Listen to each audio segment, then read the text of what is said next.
दिल्ली विधानसभा चुनाव 2025 नजदीक हैं और सियासी गलियारों में सरगर्मी तेज हो गई है। कांग्रेस पार्टी जो पिछले कुछ समय से दिल्ली में कमजोर मानी जा रही थी, इस बार नए जोश और रणनीति के साथ मैदान में उतर रही है।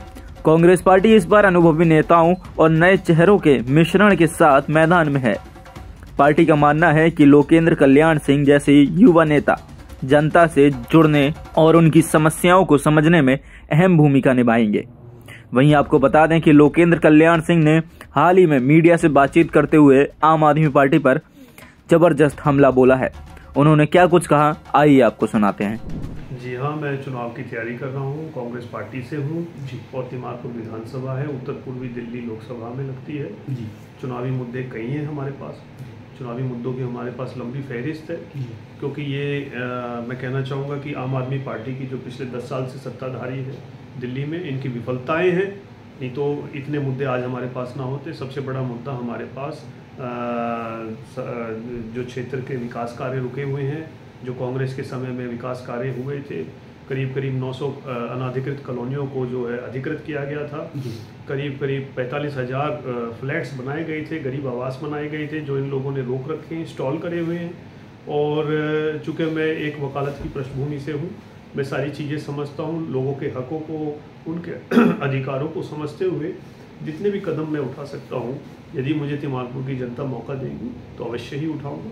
अगर बात किया जाए शीला दीक्षित के कामों के लेकर दिल्ली की जनता पूरी तरीके से याद करती है, उसको आप कैसे क्या कहें? आप याद करिए 2010 में जब कॉमनवेल्थ गेम्स हुए थे जी, दिल्ली क्या मुंह से बोलती थी, दिल्ली चमकती थी। जो हवाई जहाज से सफ़र कर रहा है, चमाचम दिल्ली चमकती थी। लोगों के वीडियोज़ आते थे, उनकी फ़ोटोज़ आती थी।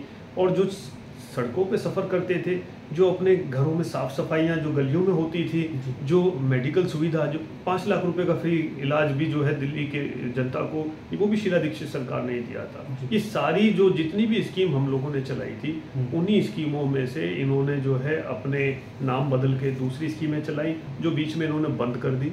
और शिक्षा का जो स्तर था, कितने ही जो है मल्टी स्पेशलिटी हॉस्पिटल्स बनाए। ये आप देखिए, आप पुराने रिकॉर्ड उठा के देखिए, सब आएंगे चुनाव में, सारी बातें आएंगी। शीला दीक्षित जी की सरकार में दिल्ली अपने आप में एक स्टेटस सिंबल था, जिसको इन लोगों ने नेस्तो नाबूद करने में कमी। दिल्ली सरकार की बात किया जाए तो दिल्ली सरकार महिला योजना, महिला संजीवनी योजना जैसी योजनाएं को ला रही, उसको लेकर आप क्या कहें? ये 2 योजनाएं लेकर आए हैं फिलहाल, और ये 1 महीने के अंतराल में ही सब कुछ हुआ है, क्योंकि चुनाव बिल्कुल निकट है। कभी भी इलेक्शन कमीशन जो है डेट्स अनाउंस कर सकता है। ये योजना, एक तो महिला सम्मान योजना लेकर आए हैं, जिसमें 1000 रुपये का ये फर्जी फॉर्म भरवा रहे हैं। और ये फर्जी मैं अपने मन से नहीं कह रहा हूँ, मैं बताऊँगा आपको। और दूसरी योजना लेकर आए हैं संजीवनी योजना, जिसमें बुजुर्गों को 60 वर्ष आयु से अधिक को फ्री इलाज की सुविधा लाई।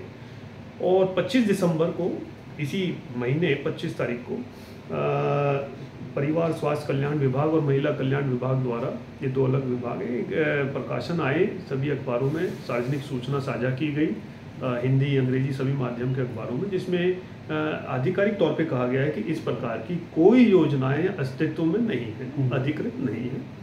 इसीलिए मैं दिल्ली की माताओं बहनों से और दिल्ली के बुजुर्गों से मैं यही कहना चाहूँगा कि इनके झूठे झांसे में ना आए।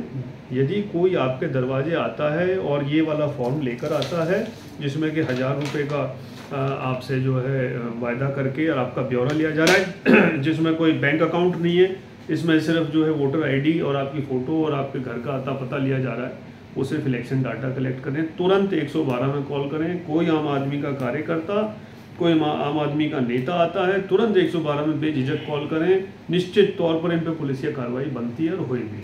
तिमारपुर की जनता या तिमारपुर विधानसभा की जनता से क्या कहना चाहिए? तिमारपुर की जनता से मैं हाथ जोड़कर विनती करता हूँ कि जो गलती हम पिछले 10 साल से झेलते आ रहे हैं, और वो ठीक था कि भाई इन लोगों ने बहकाया और हम बहक गए, और दिल्ली की तिमारपुर की जनता, दिल्ली की जनता सहित इनको भरसक सपोर्ट करा, इनको सत्ता में लेकर आए। लेकिन इन लोगों ने जो विश्वासघात किया है, ये फिर करेंगे, क्योंकि तिमारपुर में जो मौजूदा विधायक थे, उनके तीसरी बार टिकट कटे हैं।